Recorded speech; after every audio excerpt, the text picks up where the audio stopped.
Hello प्यारे, सब ठीक ठाक बढ़िया। तो कैसे हो? हंसते रहो, मुस्कुराते रहो और जी जान लगाकर पढ़ते रहो, क्योंकि एग्जाम बहुत नजदीक आ चुका है। इसलिए अब हमें करना है अंतिम प्रहार। तो आज केमिस्ट्री के 70 बेहद इंपॉर्टेंट क्वेश्चन एंड आंसर को लेकर आए हैं विथ एक्सप्लेनेशन। हर एक क्वेश्चन के बगल में उसका एक्सप्लेनेशन दिया गया है, वहां से सारे क्वेश्चन को इजीली समझेंगे, जो कि समझने लायक है। तो अभी तक चैनल को सब्सक्राइब नहीं किया तो चैनल को सब्सक्राइब कर देना, वीडियो को लाइक कर देना एंड शेयर करना बिल्कुल मत भूलना, क्योंकि अपने दोस्तों को भी तुम अपने साथ टॉपर बनाओगे तो ही जीनियस कहलाओगे। तो चलो शुरू करते हैं। तो आप मेरे सबसे पहले क्वेश्चन को देख लेते हैं एंड पहला क्वेश्चन देख तो कितना इंपॉर्टेंट प्रश्न है। गेलेना किस धातु का अयस्क है? तो यहाँ पर ऑप्शन नंबर बी बिल्कुल राइट आंसर होगा। पीबी का अयस्क है, ऑप्शन नंबर बी इज बिल्कुल राइट आंसर। एंड यहाँ पर देख तो प्यारे नीचे इंग्लिश मीडियम वालों के लिए भी प्रश्न है, तो इंग्लिश मीडियम वाले अपने क्वेश्चन को देख सकते हैं। चलो नेक्स्ट क्वेश्चन की ओर चलते हैं एंड नेक्स्ट क्वेश्चन तुम्हारे सामने आ चुका है। देख तो 2 नंबर प्रश्न यहाँ पर क्या कह रहा है? 2 नंबर क्वेश्चन तुम्हारा कह रहा है कि कोलाइड को शुद्ध करने की विधि है। कोलाइड को शुद्ध करने की विधि क्या है? तो डायलिसिस करते हैं, यानी कि अपोहन करते हैं। ऑप्शन नंबर जो सी है बिल्कुल राइट आंसर है। चलो फिर नेक्स्ट क्वेश्चन की ओर चलते हैं एंड नेक्स्ट क्वेश्चन तुम्हारे सामने आ चुका है। जल्दी से इस क्वेश्चन का राइट आंसर दे दो। तो यहाँ पर 3 नंबर प्रश्न कह रहा है कि औषधियां किस अवस्था में सर्वाधिक प्रभावी होती हैं? तो तुम्हारा ऑप्शन नंबर ए है बिल्कुल राइट आंसर है। कोलाइड की अवस्था में सबसे ज्यादा प्रभावी होती है। ऑप्शन नंबर ए बिल्कुल राइट आंसर है। चलो फिर नेक्स्ट क्वेश्चन की ओर चलते हैं। नेक्स्ट क्वेश्चन यहाँ पर देख तो 4 नंबर प्रश्न तुम्हारे सामने आ चुका है एंड 4 नंबर क्वेश्चन यहाँ पर कह रहा है कि दूध एक उदाहरण है। दूध किसका उदाहरण है? तो ऑप्शन नंबर बी बिल्कुल राइट आंसर है, पायस का उदाहरण है, यानी ऑप्शन नंबर जो बी है बिल्कुल राइट आंसर है। एंड प्यारे ये क्वेश्चन भी पूछता है पायस का जो होता है डिस्पर्स मीडियम और डिस्पर्सन फेज दोनों क्या होता है? तो द्रव होता है। याद रखना, द्रव द्रव मिलकर पायस का निर्माण करते हैं। तो यहाँ पर चलते हैं नेक्स्ट क्वेश्चन की ओर। नेक्स्ट क्वेश्चन यहाँ पर देख तो 5 नंबर प्रश्न तुम्हारे सामने आ चुका है एंड 5 नंबर क्वेश्चन अभी हमने जो बताया वही क्वेश्चन बिल्कुल दे दिया गया है। द्रव में किसी द्रव के परिक्षेपण को कहते हैं? तो पायस कहते हैं। ऑप्शन नंबर जो बी है बिल्कुल राइट आंसर है। यहाँ पर देख तो डिस्पर्शन फेज जो तुम्हारा है वो भी द्रव होगा और डिस्पर्शन मीडियम भी है वो भी द्रव होगा और दोनों मिलकर पायस का निर्माण करते हैं। ऑप्शन नंबर बी बिल्कुल राइट आंसर है। ऐसे ही एक्सप्लेनेशन 70 क्वेश्चन के हम करने वाले हैं, इसलिए वीडियो में एंड तक बने रहना। एंड वीडियो के एंड में एक बहुत प्यारा सा बोनस रखा गया है, तो बोनस क्या है जानकर जाना, तुम लोग के लिए गिफ्ट है। चलो नेक्स्ट क्वेश्चन की ओर चलते हैं। नेक्स्ट क्वेश्चन यहाँ पर देख तो प्यारे 6 नंबर प्रश्न तुम्हारे सामने आ चुका है। 6 नंबर क्वेश्चन यहाँ पर क्या कह रहा है? कह रहा है कि ठोस पदार्थ में किसी द्रव के परिक्षेपण को कहते हैं। ठोस पदार्थ में किसी द्रव के परिक्षेपण को जेल कहते हैं। क्या कहते हैं? जेल कहते हैं। और द्रव में द्रव के परिक्षेपण को पायस कहते हैं। चलो फिर नेक्स्ट क्वेश्चन की ओर चलते हैं। नेक्स्ट क्वेश्चन यहाँ पर देख तो क्या कह रहा है? 7 नंबर प्रश्न तुम्हारे सामने आ चुका है। 7 नंबर क्वेश्चन यहाँ पर कह रहा है कि इनमें से कौन सा धनावेशित सॉल्ट है? धनावेशित सॉल्ट कौन है? यहाँ पर देख तो FeOH का थ्राइस, यानी कि FeOH का थ्राइस। ऑप्शन और जो बी है बिल्कुल राइट आंसर है। चलो फिर नेक्स्ट क्वेश्चन की ओर चलते हैं। नेक्स्ट क्वेश्चन तुम्हारे सामने आ चुका है। यहाँ पर देख तो 8 नंबर प्रश्न यहाँ पर क्या कह रहा है? 8 नंबर क्वेश्चन तुम्हारा कह रहा है कि द्रव स्नेही क्लोराइड का एक उदाहरण है। द्रव स्नेही क्लोराइड का एक उदाहरण कौन है? तो यहाँ पर जिलेटिन सॉल है। क्या है? जिलेटिन सॉल है। एंड यहाँ पर देख तो प्यारे एक्सप्लेनेशन भी है तुम्हारे लिए। तो क्या कह रहा है यहाँ पर कि लायोफिलिक क्लोराइड यहाँ पर हमने लिया है। क्या लिया है? लायोफिलिक। एंड लायो का अर्थ होता है यहाँ पर लिक्विड। लायो का अर्थ होता है लिक्विड और फिलिक का अर्थ होता है जो प्रेम करे, लव। यानी कि जो लिक्विड से प्रेम करे उसे हम कहते हैं लायोफिलिक। लिक्विड से जो प्रेम करता है उसे कहते हैं लायोफिलिक, यानी कि जो लिक्विड से नहीं होता है, द्रव से नहीं होता है, उसे लायोफिलिक कहते हैं। यहाँ पर इंग्लिश में भी क्वेश्चन देख सकते हो। चलो नेक्स्ट क्वेश्चन की ओर चलते हैं एंड नेक्स्ट क्वेश्चन तुम्हारे 9 नंबर प्रश्न तुम्हारे सामने आ चुका है। तो क्या कह रहा है? 9 नंबर क्वेश्चन यहाँ पर कह रहा है कि द्रव विरोधी कोलाइड कहलाते हैं। द्रव विरोधी कोलाइड क्या कहलाते हैं? तो लायोफोबिक कहलाते हैं। जी आप प्यारे, लायोफोबिक कहलाते हैं, यानी कि अनुत्क्रमणीय कोलाइड कहलाते हैं, इरिवर्सिबल कोलाइड। लायो मतलब अभी हमने समझा लिक्विड और फोबिक मतलब फ्रेश, इरेज मतलब कि उसका प्यार नहीं करता हो, उससे स्नेह नहीं करता हो, तो लायोफोबिक होगा जो कि विरोधी हो, और द्रव स्नेही लायोफिलिक होगा। तो एक्सप्लेनेशन आपको मिलता रहेगा जब जब इसकी जरूरत हो। चलो नेक्स्ट क्वेश्चन की ओर चलते हैं। नेक्स्ट क्वेश्चन यहाँ पर देख तो 10 नंबर प्रश्न यहाँ पर क्या कह रहा है? 10 नंबर क्वेश्चन कह रहा है कि यहाँ पर वेग स्थिरांक ताप बढ़ने पर, वेग स्थिरांक ताप बढ़ने पर क्या होगा? तो भाई बढ़ेगा। क्या होगा? बढ़ेगा। यहाँ पर देख तो के भी क्या होता है? के मतलब वेग स्थिरांक और ताप यानी कि टी, ये दोनों क्या होते हैं? डायरेक्टली प्रोपोर्शनल होते हैं, यानी कि जब के बढ़ता है तो बाबू मेरे टी ऑटोमेटिक बढ़ेगा। तो के और टी दोनों डायरेक्टली प्रोपोर्शनल होते हैं। चलो नेक्स्ट क्वेश्चन की ओर चलते हैं। नेक्स्ट क्वेश्चन यहाँ पर तो 11 नंबर प्रश्न तुम्हारे सामने आ चुका है एंड 11 नंबर क्वेश्चन क्या कह रहा है? आओ देखते हैं। तो 11 नंबर क्वेश्चन कह रहा है कि निम्नलिखित में कौन सी अभिक्रिया शून्य कोटि की है? शून्य कोटि की अभिक्रिया कौन सी है? तो बाबू मैंने आपको बहुत पहले ही बता दिया है, जहां पर भी प्रकाश की बात आ जाए वो शून्य कोटि की अभिक्रिया होगी। तो यहाँ पर तो रिएक्शन में जो यहाँ पर उत्प्रेरक यूज किया गया है यही है जो कि इसको शून्य कोटि का अभिक्रिया बनाता है, यानी कि ऑप्शन नंबर जो डी है बिल्कुल राइट आंसर है। H2 + Cl2 अभिक्रिया करके 2H एक्सपोनेंशियल बना रहा है। यहाँ पर इंग्लिश मीडियम वाले अपने देख सकते हैं यहाँ पर देख तो क्या कहा गया है एक्सप्लेनेशन में कि कोई भी जो कि फोटोकेमिकल यानी कि प्रकाश की उपस्थिति में अभिक्रिया करेगा तो उसका ऑर्डर जीरो होगा। क्या होगा मेरे बाबू? जीरो होगा। चलो नेक्स्ट क्वेश्चन की ओर चलते हैं। नेक्स्ट क्वेश्चन यहाँ पर देख तो 12 नंबर प्रश्न तुम्हारे सामने आ चुका है। 12 नंबर क्वेश्चन क्या कह रहा है?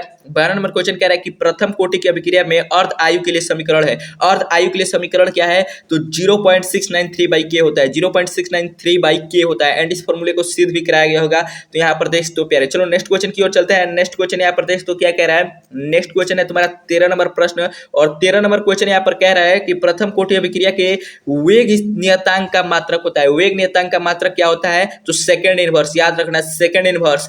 जब भी प्रथम कोटि की बात आए और उसका मात्रक पूछे तो टाइम इनवर्स में कुछ भी बोल सकते हो। मिनट इनवर्स हो तो मिनट इनवर्स होगा, सेकंड इनवर्स हो तो सेकंड इनवर्स, घंटा इनवर्स हो तो घंटा इनवर्स होगा।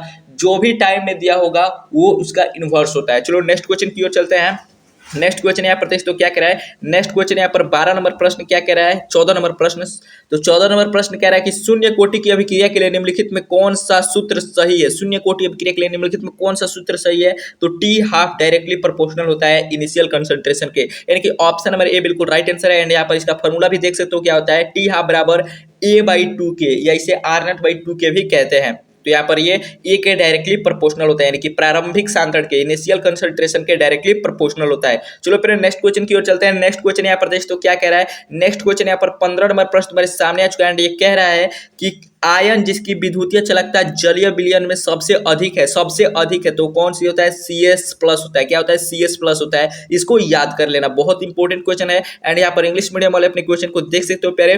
चलो नेक्स्ट क्वेश्चन की ओर चलते हैं। तो नेक्स्ट क्वेश्चन यहाँ पर देख तो क्या कह रहा है? नेक्स्ट क्वेश्चन तुम्हारा कह रहा है 16 नंबर प्रश्न। 16 नंबर क्वेश्चन यहाँ पर कह रहा है कि निम्न में सबसे अधिक सक्रिय धातु है। निम्न में सबसे अधिक सक्रिय धातु कौन है? तो इसके लिए हमने एक ट्रिक यहाँ पर बनाया है। इस ट्रिक को समझेंगे, पहले इसका आंसर देख लेते हैं। तो इसका आंसर होगा जिंक। जी हाँ, जिंक होता है सबसे ज्यादा सक्रिय। ऑप्शन नंबर बी बिल्कुल राइट आंसर है। एंड ट्रिक क्या है? इस ट्रिक को आओ समझते हैं। तो ट्रिक है यहाँ पर हमारा केदारनाथ का माली आलू जरा फीका सड़ा पकाता है, क्यूट हैप्पी जी आएंगे और पीटेंगे। जी हाँ, कितना मजेदार ट्रिक है। केदारनाथ का माली आलू जरा फीका सड़ा पकाता है, क्यूट हैप्पी जी आएंगे और पीटेंगे। तो इस तरह से देखें तो ऑप्शन तुम अपना देख सकते हो प्यारे क्या है? तो ऑप्शन में तुम्हारा है एफी। तो एफी यहाँ पर देख तो जेडन के नीचे है। उसके बाद से निकेल NI, तो निकेल तो इसमें होता ही नहीं है। एंड उसके बाद से कॉपर, तो कॉपर यहाँ से देख तो हाइड्रोजन के भी नीचे है। और बच गया जिंक, तो जिंक हमारा सबसे ज्यादा इसमें सक्रिय होगा। इस ट्रिक का स्क्रीनशॉट ले सकते हो प्यारे, चाहो तो तुम। बहुत इंपॉर्टेंट ट्रिक है। एंड ट्रिक अच्छा लगा तो वीडियो को लाइक जरूर कर देना। ऐसे ही एक्सप्लेनेशन 70 क्वेश्चन के मिलने वाले हैं। चलो नेक्स्ट क्वेश्चन की ओर चलते हैं। नेक्स्ट क्वेश्चन यहाँ पर देख तो क्या कह रहा है? 17 नंबर प्रश्न तुम्हारे सामने आ चुका है। 17 नंबर क्वेश्चन यहाँ पर कह रहा है निम्न में कौन सा धातु तनु सल्फ्यूरिक अम्ल से अभिक्रिया नहीं करता? तनु सल्फ्यूरिक अम्ल से अभिक्रिया नहीं करता तो Ag। प्यारे याद रखना, यहाँ पर प्लेटिनम यानी कि PT, AU, gold, AG, silver और कॉपर, ये कोई भी यहाँ पर जल्दी रिएक्शन नहीं करते हैं। तो इनमें से कोई भी ऑप्शन में दिख जाए और रिएक्शन की बात आ जाए तो वो कर ही नहीं सकते। हाइड्रोजन के नीचे ये होते हैं। और एक और होता है मरकरी, इसको ट्रिक से भी याद कर सकते हो। इसका ट्रिक होता है कुकुरा मार्करी। जी हाँ, कुकुरा यानी कि Cu मतलब कॉपर, मार्करी यानी कि Hg, और प्लेटिनम गोल्ड और सोना चांदी प्लेटिनम तो ऐसे याद ही रहता है। तो कुकुरा मार्करी सोना चांदी, ये इस तरह से याद रखते हो, प्लेटिनम सोना चांदी। चलो नेक्स्ट क्वेश्चन की ओर चलते हैं। नेक्स्ट क्वेश्चन यहाँ पर देख तो क्या कह रहा है? 18 नंबर प्रश्न क्या कह रहा है? 18 नंबर क्वेश्चन यहाँ पर कह रहा है कि फूल्स गोल्ड किसे कहते हैं? फूल्स गोल्ड किसे कहते हैं? तो यहाँ पर देखते हो पहले Fe2 को कहते हैं, यानी कि ऑप्शन नंबर जो सी है बिल्कुल राइट आंसर है। एंड ये क्वेश्चन बहुत बार एग्जाम में पूछा जा चुका है, what is called fools gold? तो Fe2। चलो पहले नेक्स्ट क्वेश्चन की ओर चलते हैं। नेक्स्ट क्वेश्चन यहाँ पर देख तो क्या कह रहा है? 19 नंबर प्रश्न तुम्हारे सामने आ चुका है। यहाँ पर पूछ रहा है कि हेमेटाइट का सूत्र है। हेमेटाइट क्या है? सबसे पहले तो हेमेटाइट जो लोहा का क्या होता है? अयस्क होता है। तो इसका सूत्र होता है Fe2O3। चलो फिर नेक्स्ट क्वेश्चन की ओर चलते हैं। नेक्स्ट क्वेश्चन यहाँ पर देख तो 20 नंबर प्रश्न यहाँ पर क्या कह रहा है? 20 नंबर क्वेश्चन तुम्हारा यहाँ पर कह रहा है कि कौन से अयस्क का सांद्रण फेन उत्प्लावन विधि द्वारा किया जाता है?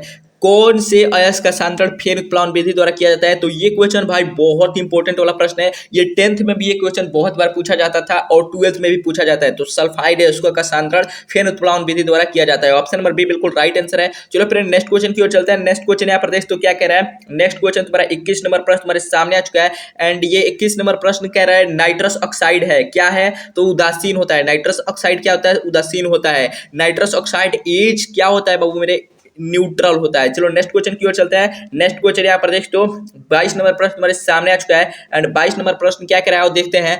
PCl3 जल से अभिक्रिया करके बनाता है। PCl3 जल से अभिक्रिया करके क्या बनाता है? तो H3PO3 यहाँ पर देख तो इसका इक्वेशन भी लिखा गया है। यहाँ पर देख तो PCl3H2O से अभिक्रिया करके H3PO3 और HCl बनाता है। तो ये इक्वेशन भी याद कर सकते हो चाहो तो। चलो नेक्स्ट क्वेश्चन की ओर चलते हैं। नेक्स्ट क्वेश्चन तुम्हारे सामने आ चुका है यहाँ पर देख तो नेक्स्ट क्वेश्चन है तुम्हारा 23 नंबर प्रश्न।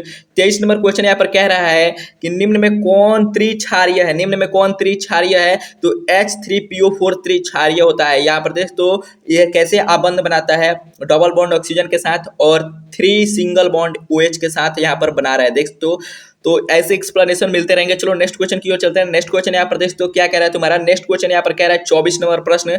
24 नंबर प्रश्न कह रहा है P4 चतुष्फलकीय अणु में P4 चतुष्फलकीय अणु में प्रत्येक P परमाणु 3 P से जुड़ा होता है। यहाँ पर देख तो इसका संरचना भी बनाया गया है। कितने से जुड़ा होता है? तो प्रत्येक P परमाणु 3 P से जुड़ा होता है। एक ऐसे और एक ऐसे। ये P 3 तरीके से जुड़ा हुआ है। ये P एक ऐसे और एक ऐसे 3 तरीके से ये भी जुड़ा हुआ है। तो प्रत्येक जो P परमाणु होता है 3 तरीके से जुड़ा होता है। चलो नेक्स्ट क्वेश्चन की ओर चलते हैं। 3 P से जुड़ा होता है। तो यहाँ पर देख तो तुम्हारा 25 नंबर प्रश्न क्या कह रहा है। 25 नंबर प्रश्न यहाँ पर कह रहा है अमोनिया को शुष्क किया जाता है। अमोनिया को शुष्क किया जाता है CaO से शुष्क किया जाता है CaO से। चलो पहले नेक्स्ट क्वेश्चन की ओर चलते हैं। नेक्स्ट क्वेश्चन यहाँ पर देख तो क्या कह रहा है। नेक्स्ट क्वेश्चन तुम्हारे सामने आ चुका है 26 नंबर प्रश्न एंड ये क्वेश्चन कह रहा है कि H2O अणु में ऑक्सीजन परमाणु पर किस ढंग का संकरण होता है? ऑक्सीजन परमाणु पर H2O में ऑक्सीजन परमाणु पर किस ढंग का प्रसंकरण यानी कि हाइब्रिडाइजेशन होता है? तो यहाँ पर देख तो sp3 होता है। क्या होता है? sp3 होता है। चलो नेक्स्ट क्वेश्चन की ओर चलते हैं। उससे पहले यहाँ पर देखना चाहते हैं उसका एक्सप्लेनेशन। तो यहाँ पर देख तो ये H2O है और यहाँ पर ये आबंध बनाया है वो ऑक्सीजन के साथ।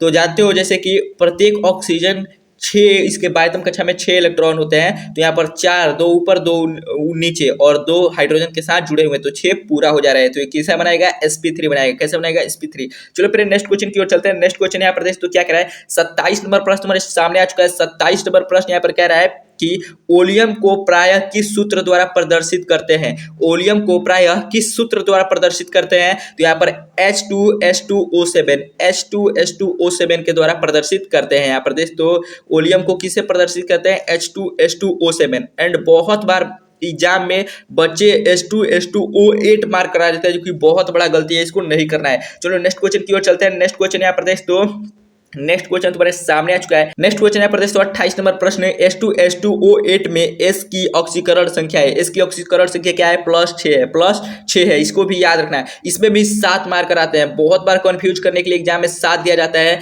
एंड बहुत बार आप पढ़े भी होंगे कि 7 होता है लेकिन वो बिल्कुल गलत है, 6 होता है। ऑप्शन नंबर जो तुम्हारा C होगा बिल्कुल राइट आंसर है। चलो नेक्स्ट क्वेश्चन की ओर चलते हैं। नेक्स्ट क्वेश्चन तुम्हारे सामने यहाँ पर देख तो आ चुका है 29 नंबर प्रश्न। 29 नंबर प्रश्न यहाँ पर क्या कह रहा है कि संपर्क विधि द्वारा H2SO4 का उत्पादन करने में प्रयुक्त उत्प्रेरक कौन सा होता है? तो यहाँ पर देख तो V2O5। क्या होता है? V2O5 होता है। एंड यहाँ पर देख तो कैसे SO2O2 से अभिक्रिया करता है एंड उत्प्रेरक के रूप में हम इसको देते हैं V2O5 को और ये क्या बनाता है? SO3। क्या बनाता है? SO3।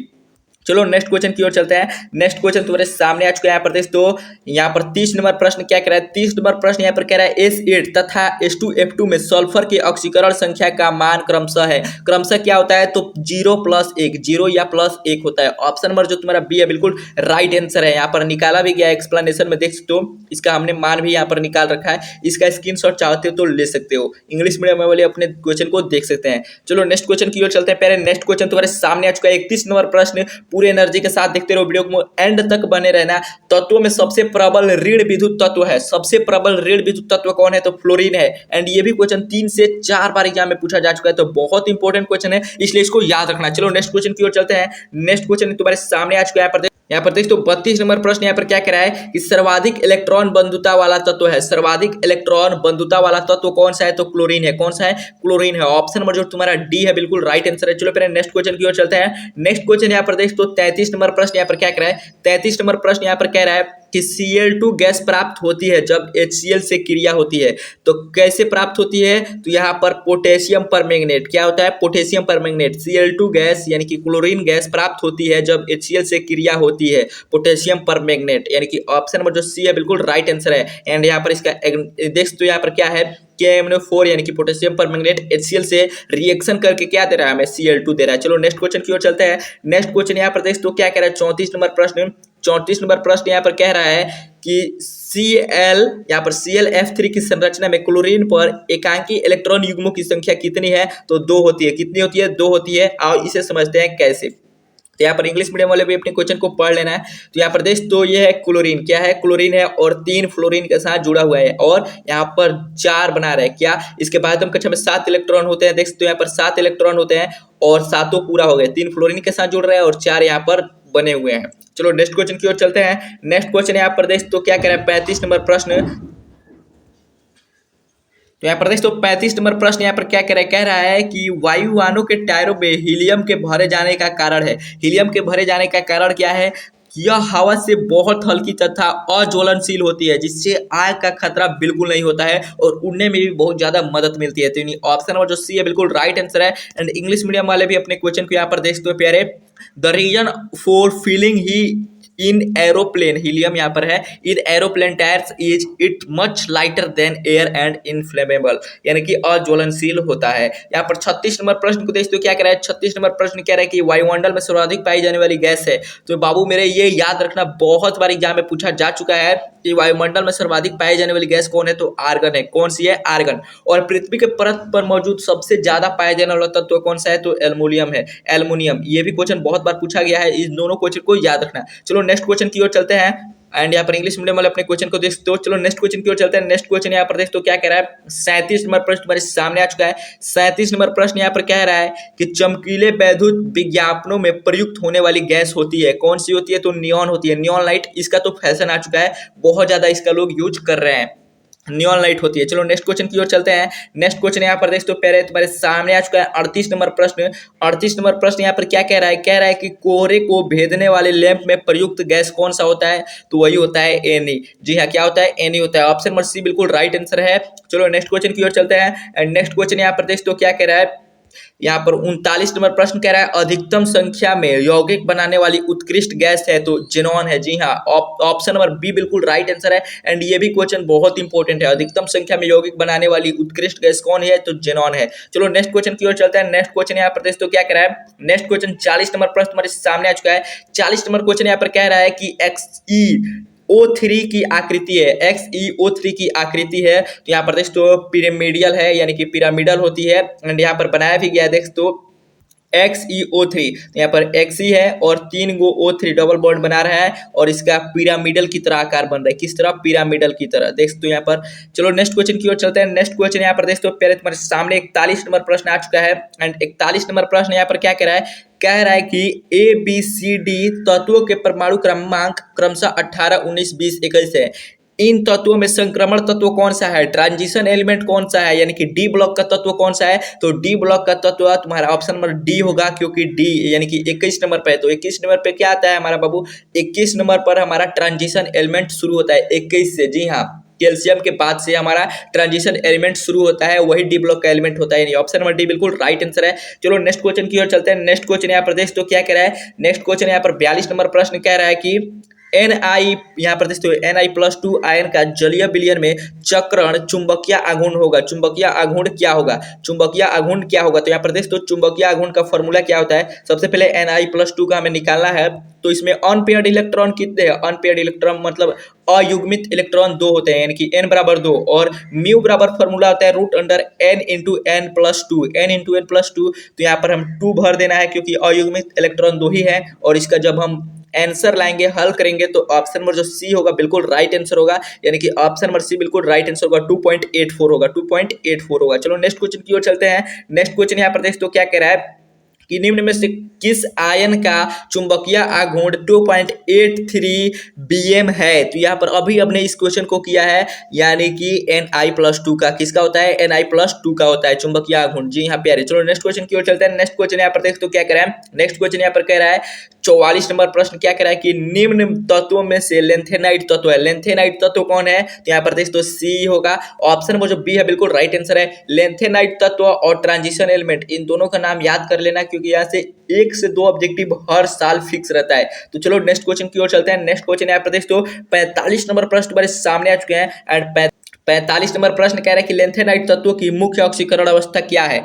लेंथेनाइट तत्व की मुख्य ऑक्सीकरण अवस्था +3 होती है। कितनी होती है, +3 होती है, याद रखना। चलो नेक्स्ट क्वेश्चन की ओर चलते हैं। नेक्स्ट क्वेश्चन यहाँ पर देख तो क्या कह रहा है 46 नंबर प्रश्न तुम्हारे सामने आ चुका है। और 46 नंबर क्वेश्चन कह रहा है कौन सा लेंथेनाइट +2 तथा +3 ऑक्सीकरण अवस्था दर्शाता है। तो EU है। कौन सा है, ऑप्शन नंबर जो बी है बिल्कुल राइट आंसर है, EU। ये +2 और +3 दोनों ऑक्सीकरण अवस्था दर्शाता है। चलो नेक्स्ट क्वेश्चन की ओर चलते हैं। नेक्स्ट क्वेश्चन यहाँ पर देख तो यहाँ पर 47 नंबर प्रश्न तुम्हारे सामने आ चुका है। 47 नंबर क्वेश्चन यहाँ पर कह रहा है निम्न से किस यौगिक का अग्निशामक के रूप में उपयोग किया जाता है। अग्निशामक के रूप में किसका उपयोग किया जाता है। तो इस क्वेश्चन का राइट आंसर तुम कमेंट में बताना, देखते हैं कौन से विद्यार्थी इस क्वेश्चन का राइट आंसर देते हैं एंड क्यों किया जाता है, इसका एक्सप्लेनेशन भी तुम देना कमेंट बॉक्स में। इसीलिए इस क्वेश्चन का एक्सप्लेनेशन हमने नहीं लिखा है कि आपसे इस क्वेश्चन को पूछना था। चलिए नेक्स्ट क्वेश्चन की ओर चलते हैं। नेक्स्ट क्वेश्चन यहाँ पर देख तो प्यारे 48 नंबर प्रश्न पर सामने आ चुका है। 48 नंबर क्वेश्चन यहाँ पर क्या कह रहा है, कह रहा है कि SN2 क्रिया विधि से होने वाले प्रतिस्थापन के प्रति तृतीयक एल्किल हैलाइड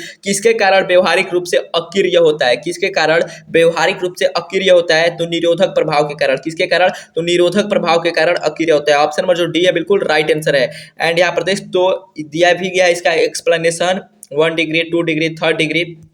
तो यहाँ पर प्यारे बिल्कुल राइट आंसर होगा तुम्हारा, निरोधक प्रभाव के कारण होता है। चलो नेक्स्ट क्वेश्चन की ओर चलते हैं। नेक्स्ट क्वेश्चन यहाँ पर देख तो क्या कह रहा है, नेक्स्ट क्वेश्चन यहाँ पर कह रहा है 49 नंबर प्रश्न कह रहा है कि निम्न में किसका नाभिक स्नेही प्रतिस्थापन केवल SN1 क्रिया विधि से होता है। तो यहाँ पर देख तो बेंजील क्लोराइड का, किसका, बेंजील क्लोराइड का। ऑप्शन नंबर जो डी है बिल्कुल राइट आंसर है। चलो फिर नेक्स्ट क्वेश्चन की ओर चलते हैं। नेक्स्ट क्वेश्चन यहाँ पर देख तो क्या कह रहा है 50 नंबर प्रश्न। 50 नंबर प्रश्न यहाँ पर कह रहा है कि एल्किल फ्लोराइड बनाने की उत्तम विधि है। एल्किल फ्लोराइड बनाने की उत्तम विधि क्या है, तो स्वार्ट्ज अभिक्रिया। क्या है, स्वार्ट अभिक्रिया है। यहाँ पर देख तो स्वार्ट अभिक्रिया है।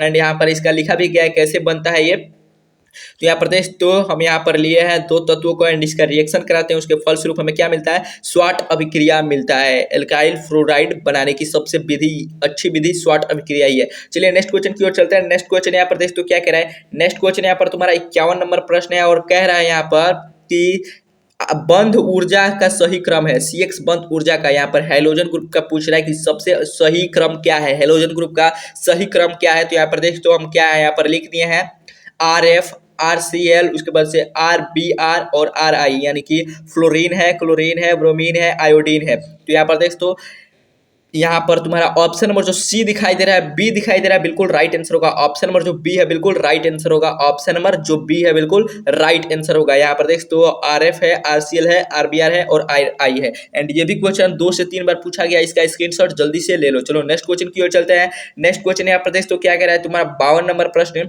52 नंबर प्रश्न यहाँ पर क्या कह रहा है, DDT बनाया जाता है क्लोरोबेंजीन के साथ अभिक्रिया के फलस्वरूप। किसके साथ अभिक्रिया के फलस्वरूप DDT बनाया जाता है, तो CCl3CHO, यानी कि CCl3 और CHO के साथ अभिक्रिया करके DDT बनाया जाता है, क्लोरोबेंजीन के साथ अभिक्रिया करके बनाता है। चलो नेक्स्ट क्वेश्चन की ओर चलते हैं एंड तेजी में सारे क्वेश्चन को करते हैं। यहाँ पर देख तो क्या कह रहा है 53 नंबर प्रश्न। 53 नंबर प्रश्न कह रहा है कि ल्यूकोस परीक्षण किस प्रकार के यौगिक की पहचान के लिए किया जाता है। ल्यूकास परीक्षण किस प्रकार के यौगिक के लिए किया जाता है, तो एल्कोहल के लिए। जी हाँ, एल्कोहल के लिए। ऑप्शन नंबर जो ए है बिल्कुल राइट आंसर होगा।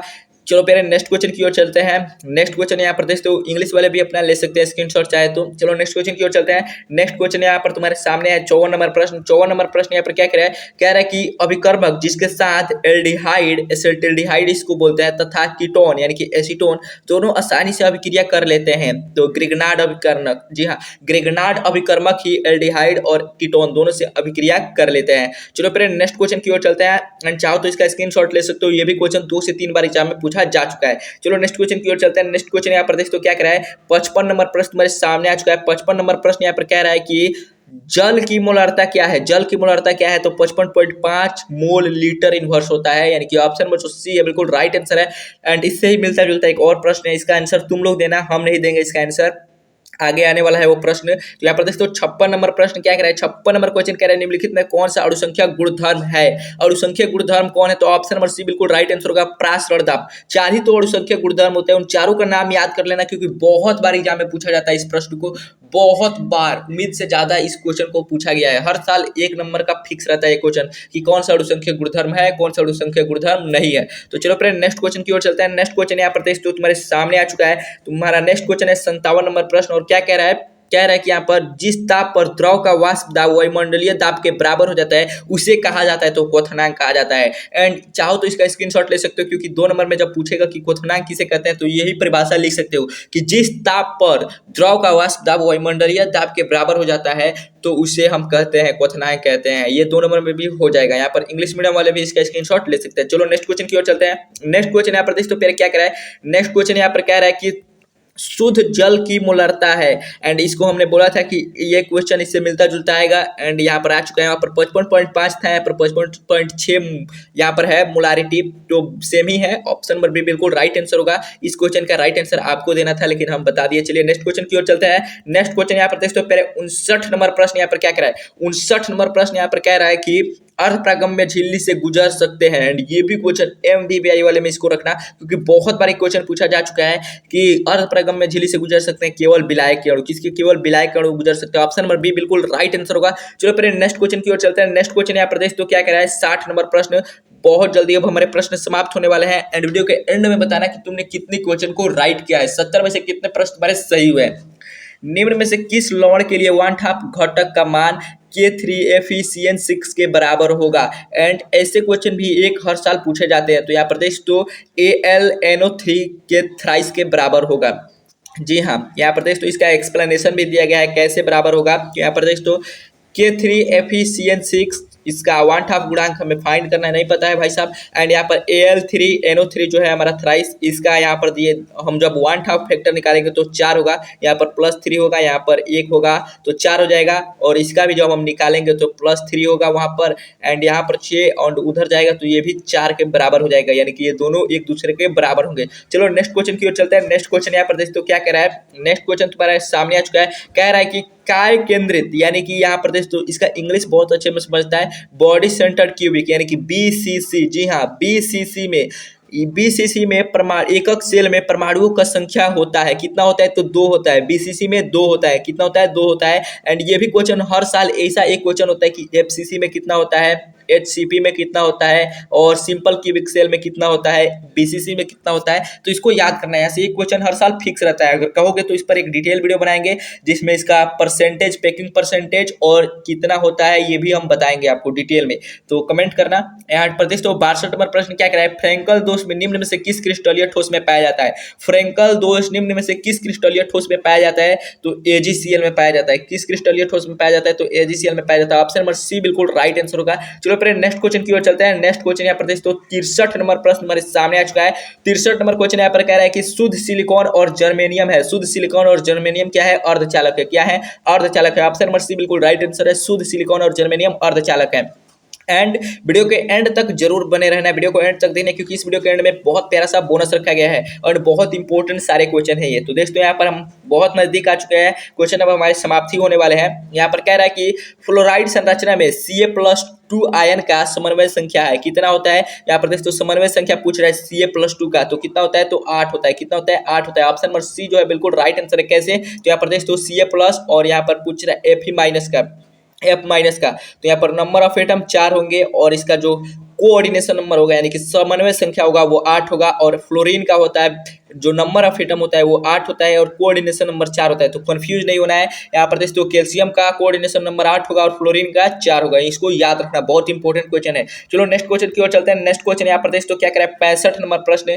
65 नंबर क्वेश्चन यहाँ पर कह रहा है कि सौर सेल में प्रयुक्त पदार्थ कौन सा होगा? सौर सेल में सिलिकॉन होता है, ऐसा ही होता है। ऑप्शन नंबर जो बी है बिल्कुल राइट आंसर हो जाएगा। What will be the material used in solar यानी सेल यानी कि सिलिकॉन होगा। चलो नेक्स्ट क्वेश्चन की ओर चलते हैं। चलते हैं नेक्स्ट क्वेश्चन यहाँ पर देख तो 66 नंबर प्रश्न तुम्हारे सामने आ चुका है। 66 नंबर प्रश्न यहाँ पर कह रहा है कि जब इलेक्ट्रॉन ऋणायन रिक्ति में उपस्थित होते हैं तब दोष कहलाता है। जब इलेक्ट्रॉन ऋणायन रिक्ति में उपस्थित होते हैं तो क्या कहलाता है, तो बाबू एफ केंद्र कहलाता है, एफ केंद्र दोष कहलाता है। ऑप्शन नंबर जो तुम्हारा डी है बिल्कुल राइट आंसर होने वाला है। एंड दोष से भी ये क्वेश्चन हर साल फिक्स रहता है, इसको भी हम एक डिटेल वीडियो जरूर लाएंगे इस पर, क्योंकि बहुत इंपॉर्टेंट टॉपिक है, यहाँ से क्वेश्चन पूछे जाते हैं। यहाँ पर देख तो 67 नंबर प्रश्न यहाँ पर क्या कह रहा है, 67 नंबर क्वेश्चन कह रहा है कि सभी 14 ब्रेवस जालकों में काय केंद्रित एकक सेल की संख्या है, यानी कि बीसीसी ब्रेवस जालकों में बीसीसी की संख्या कितनी होती है, 3 होती है। ऐसे पूछे तो 2, ऐसे पूछे कि परमाणुओं में एकक सेल कितने होते हैं, परमाणु की संख्या कितनी होती है एकक सेल में, तो बीसीसी में 2, लेकिन जब ब्रेवस जालकों में पूछे तो 3 होती है, इसको याद रखना है। यहाँ पर देख तो